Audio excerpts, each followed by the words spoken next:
Caríssimos, o estado de prece que aqui tanto mencionam, exercitem o estado de prece.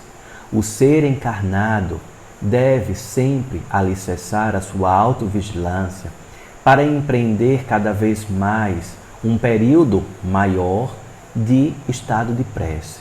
Das 24 horas que compõem o seu dia, quanto tempo que você consegue preservar o seu estado de prece, o seu estado de vigília, o seu estado de que quando você observa que a sua densidade já está ecoando, já está alicerçando ali uma sinalização de que algo está estranho. Pensamentos equivocados, atitudes equivocadas estão sendo alicerçadas por meio de portas abertas a tantos e tantos espíritos que tanto sugestionam coisas a você. E aqui coloco também uma reflexão. Existe um campo chamado da moralidade, moralidade e cultura. O que é moral para algumas culturas pode ser imoral para outras. E assim é um grande ponto de equilíbrio para vocês, residentes dentro deste planeta. Observar o ponto de equilíbrio da moralidade. O que é moral e o que é imoral. Onde está o ponto de equilíbrio da moralidade? Talvez em sua consciência, talvez nos ensinamentos reverberados em consonância com a atmosfera do campo divino, mas não o campo divino do aprisionamento, daquele que ainda tem a ressonância dos apontamentos, mas talvez ao plano divino que coloca você em uma reflexão. Você quem toma as escolhas, a escolha é sua. Não busque na espiritualidade aquilo que está alicerçado no seu livre arbítrio. A espiritualidade, ela não é cobradora, não é julgadora, não é apontadora. Ela é orientadora. E como espiritualidade orientadora, ela dinamiza as ferramentas para que você componha uma melhor estratégia do seu encarne. Uma melhor estratégia. Tudo aquilo que você quer, tudo aquilo que você sente como verdade, busque, vá atrás, dinamize, faça que o fluxo energético gire a ponto de que você intencione e você consiga manifestar aquilo que você está intencionando. Caríssimos, como no tratamento passado também mencionei esse trecho, tudo nasce na intenção. Observe as suas intenções para entender e compreender tudo aquilo que está manifestado na sua vida ou em manifestação, ou em processo de manifestação. Coloquem-se em sintonia cada vez mais com todo aquele ou todos aqueles pessoas, fatos que você quer entrar em sintonia cada vez maior de aprofundamento e não de aprisionamento.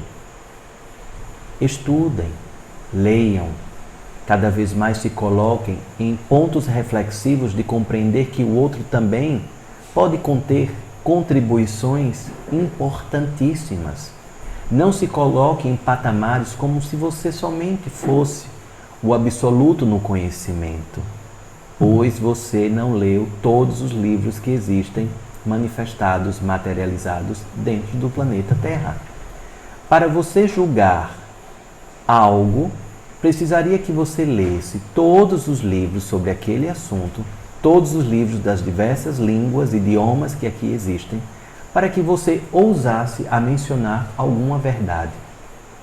Então, caríssimos, não pegue um filamento, a ponta de uma das verdades que você conhece e coloque triunfando como se fosse um grande estandarte absoluto.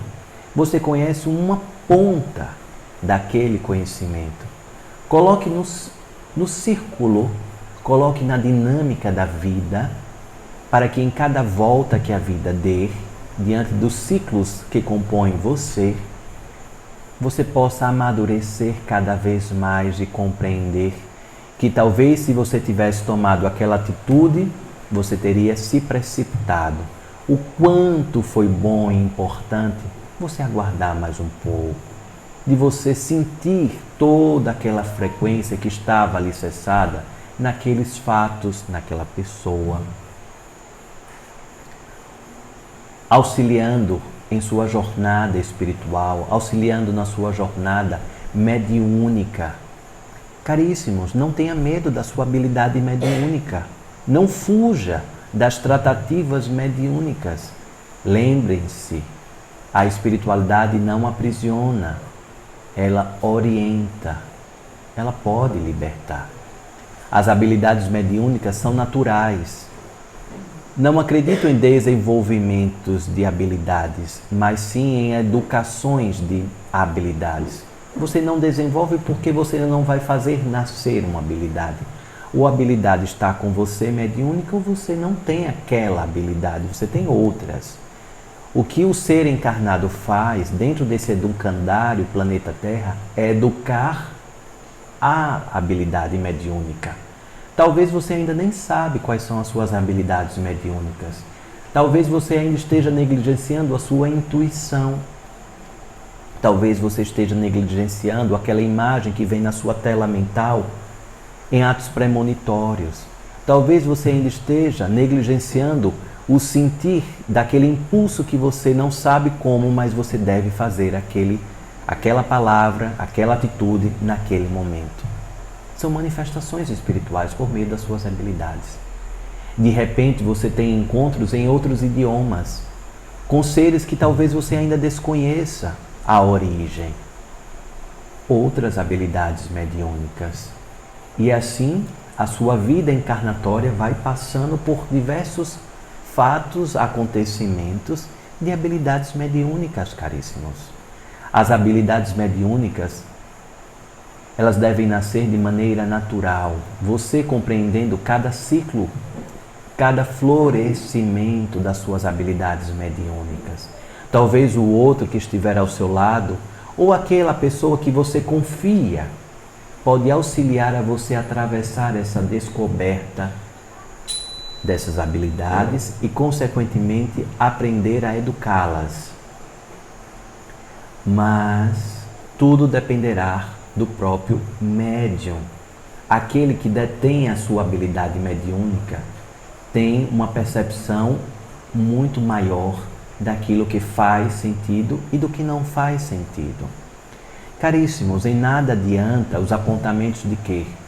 Ora, caríssimo, você tem um caboclo chamado Tupinambá atrás de você. Caríssimos, tomem cuidado com esses tipos de falas. Qual a intenção desta pessoa que disse que você tem um caboclo chamado Tupinambá atrás de você? Qual a intenção? Quer te impressionar? Quer te aprisionar? Quer te auxiliar? Com essa informação que você pode ter recebido, guarde no bolso.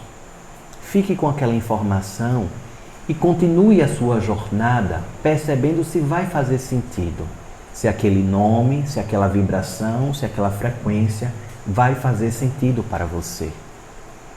Talvez você durante o seu percurso nem lembre daquela fala.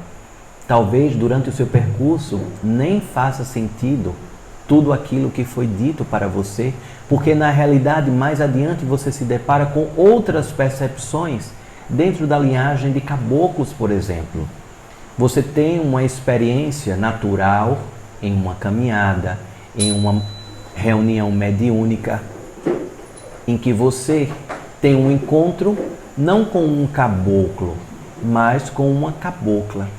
E se você tivesse ficado aprisionado naquela fala, naquele direcionamento do caboclo Tupinambá, por exemplo, você teria perdido a oportunidade de conhecer os mentores, os guias que fazem parte da sua frequência.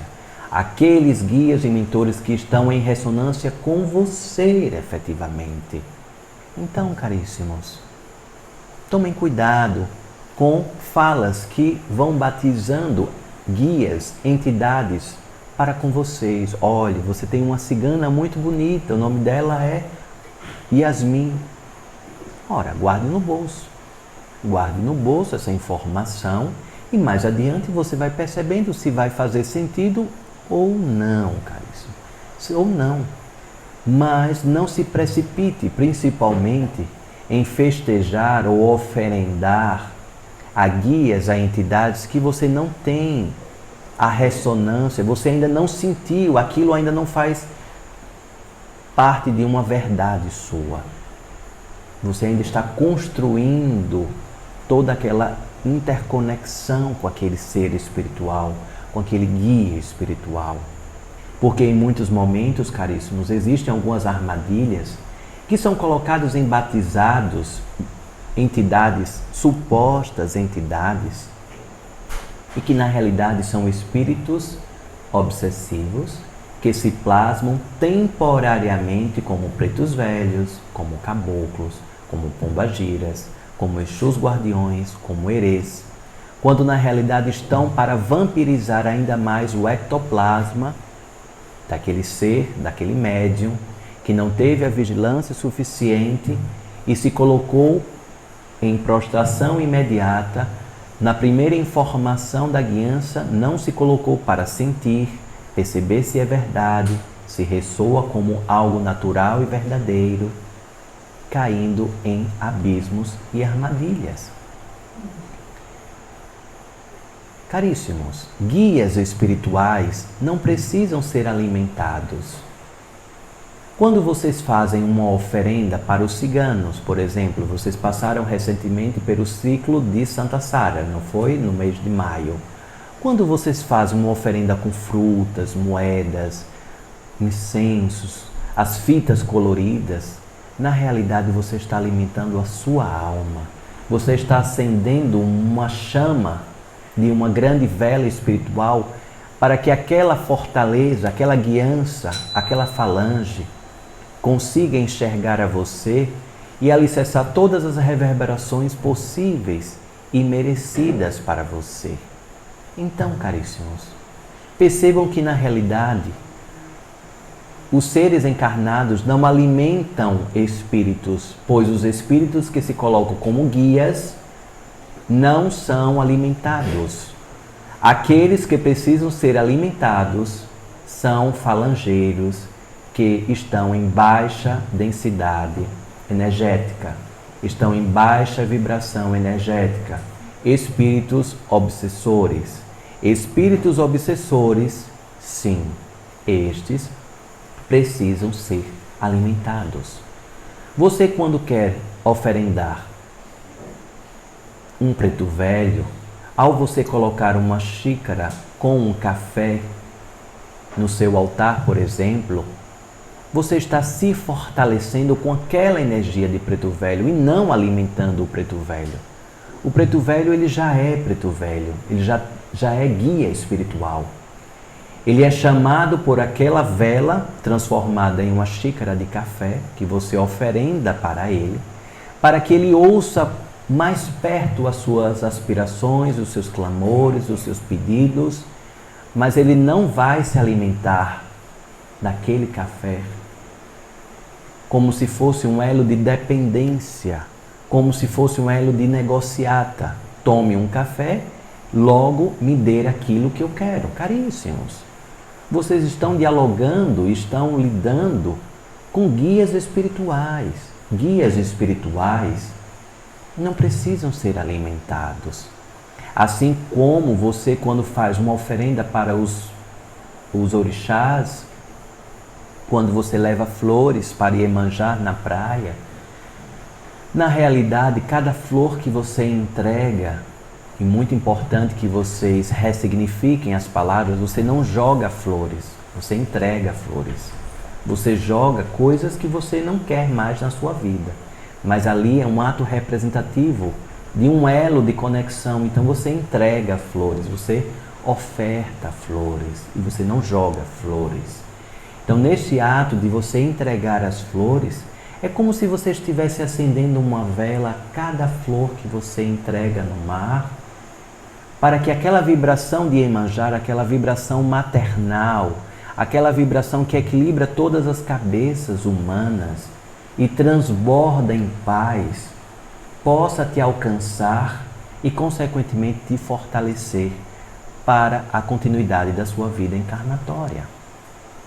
Percebem, caríssimos, como diante de algumas clarezas, tudo vai se encaixando e fazendo talvez um melhor sentido. Não existe uma oferenda para Iemanjá que seja um peixe morto. Como você tira de Iemanjá um peixe vivo e você entrega um cadáver para ela? Como? A mesma coisa de que se eu entrasse na sua casa, pegasse uma roupa sua, rasgasse a sua roupa e deixasse depois como um presente de Natal para você sua roupa rasgada. Caríssimos, isso não é presente, isso não é oferenda. Coisas naturais. A própria natureza que pode absorver a própria natureza. Quando vocês colocam a alfazema, por exemplo, ainda na manifestação da oferenda para Iemanjá, a alfazema, o cheiro da alfazema, o aroma da alfazema, traz uma conexão espiritual de calma e tranquilidade. Na realidade, a alfazema ela é derramada e existem também as reverberações das águas de cheiro. Aquela alfazema ela é derramada por você no leito do mar, para que você, em ressonância com aquele aroma, você ainda entre mais em conexão espiritual com toda aquela força que é a vibração do mar, que os africanos chamavam de Iemanjá, e vocês trazem como Iemanjá. Então, caríssimos, percebam que quanto mais vocês se aprofundam no conhecimento, mais as sintonias da natureza vai fazendo maior sentido para vocês. Ao vocês se debruçarem sobre o fogo, sobre uma fogueira, lembrem-se que ali existem donos energéticos, guardiões energéticos. O fogo, assim como a água, o ar e a terra, existem guardiões energéticos. Então, diante de uma fogueira, honre todos os seres que guardam o fogo. Faça uma saudação espontânea. Honro todos os seres que guardam o fogo. Peço licença. E você vai se apoiar do calor que aquela fogueira vai fazer para você, vai aquecer você. Talvez você ainda coloque algum alimento para aquecer naquela fogueira. E assim tantas outras tratativas que você tenha com aquele fogo. Mas antes, você pediu licença e você honrou a todos os guardiões que você conhece e até mesmo que você não conhece. Porque além das salamandras, existem outros guardiões e forças de elementais que guardam a natureza. E assim, os elementos, o fogo, a água, a terra, o ar, o éter, o espírito. Então, caríssimos, observem que quanto mais vocês mergulham na naturalização da espiritualidade, mais vai fazendo sentido essa grande conexão e que vocês jamais se sentirão sozinhos ou sozinhas. Se vocês saem das suas casas, na primeira esquina existe um Exu, uma Pombagira, uma Maria Padilha guardando você diante de todas as sutilezas ou provações que estivessem ali naquele local. Ao você seguir em uma estrada, a força de Ogum e todos os seus guardiões estão ali também te levando e fazendo com que você retorne em segurança e proteção. Ao você tomar um banho de mar, ao você se banhar nas águas salgadas, você está se banhando na força e vibração de Iemanjá. Ali também é preciso pedir licença, fazer as suas orações. Ao você andar por uma floresta, ali existe uma força, a força de Oxóssi, por meio dos seus guardiões, legiões dos elementais da terra e da floresta. Todos os seres encantados estão ali com você. É preciso que você silencie por alguns instantes a sua mente e faça a sua reverência e entre em conexão. Naquele momento em que você está angustiado, angustiada, talvez sem saber o que fazer exatamente para tomar uma decisão, aspire a conexão com a frequência éter, com o quinto elemento que existe dentro deste planeta. Aspire a conexão com o seu eu superior, com a grande vibração do éter, o seu espírito em conexão com a dimensão maior da sua consciência, pedindo, invocando uma iluminação, um direcionamento, um acalento para aquilo que você está precisando. Percebem, caríssimos, que vocês nunca estão sós? Nunca estão sós. Sempre vocês estão, Deus, Pai, Mãe, Divina Consciência, dentro da sua inteligência e manifestação consciencial, é tão magnífico que jamais deixaria que você encarnasse nesse planeta escola, deixando vocês à deriva, solitários de si. Jamais. Deus, Pai, Mãe, Divina Consciência, em toda a sua forma de acalento e de proteção, coloca estrategicamente todos os elementos que compõem este planeta para te auxiliar na caminhada. Então, caríssimos, vocês, quando estiverem por vezes chorando, lembre que as lágrimas representam a frequência de Oxum, as águas do rio, as águas doces. Oxum está ali embalando e lavando, sim, a sua alma. Ao você utilizar da palavra, a sua língua, a frequência de Yansan está ali com você, assim como a boca de Ogum está ali para você, e na frequência de Exu, para que você faça com responsabilidade do uso da palavra. Caríssimos, percebem o quanto magnífico que a força que está fora também está dentro de vocês, em seu corpo. Assim como a frequência de Oxumaré, a grande força da serpente sagrada, do arco-íris, está alicerçado em todas as formas que compõem todos os dutos do seu aparelho circulatório e das suas vísceras, principalmente os seus intestinos. Ao vocês visualizarem um arco-íris, aquilo que está fora, visualizem todos os nutrientes que estão dentro da sua corrente sanguínea. Entre em conexão imediata do macro com o microcosmo. Caríssimos, estar banhado na espiritualidade é algo majestoso. Banhe-se na espiritualidade de uma maneira libertadora. De uma maneira libertadora. Façam seus tratamentos espirituais num movimento de fortalecimento da sua consciência, do fortalecimento do seu espírito, mas jamais se esquecendo das suas tarefas, daquilo que você também precisa fazer. Você precisa querer também se curar. Você precisa também querer sair do lugar em que você se encontra. Você precisa também querer se levantar da cadeira. Você precisa também querer sair para a batalha. Você precisa também sair para a continuidade da jornada. Você precisa também acreditar em você.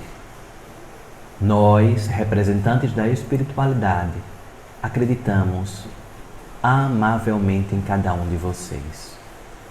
Nós amamos incondicionalmente a todos vocês. Caso contrário, se vibrássemos em um percentual mínimo diferente, não estaríamos em ressonâncias de mãos dadas com vocês. Estamos de mãos dadas com cada um de vocês. Por isso que afirmo, jamais se sintam sozinhos. Vocês jamais estão sozinhos, nem acordados, nem enquanto vocês dormem. Em toda a sua experiência encarnatória, vocês estão acompanhados, monitorados, guiados. Basta que vocês calibrem a sua audição, calibrem a sua visão e calibrem a sua percepção por meio da sua glândula tímon. Façam o exercício da glândula tímon para encerrarmos esse momento de reflexão imediata. Faça o exercício da glândula tímon. Feche a sua mão, bata de uma vez e duas vezes para auxiliar neste local em que você diz: meu nome é este. Este local é o local onde está a sua glândula tímon. Então vocês façam assim, assim, assim, assim, assim, assim. Façam esse exercício por pelo menos 5 minutos diário, caríssimo. De preferência logo quando você acordar. Ajudará você, inclusive, a ter bom ânimo. Auxiliará, inclusive, a você elevar os seus eixos de proteção material e espiritual. Assim seja, não é?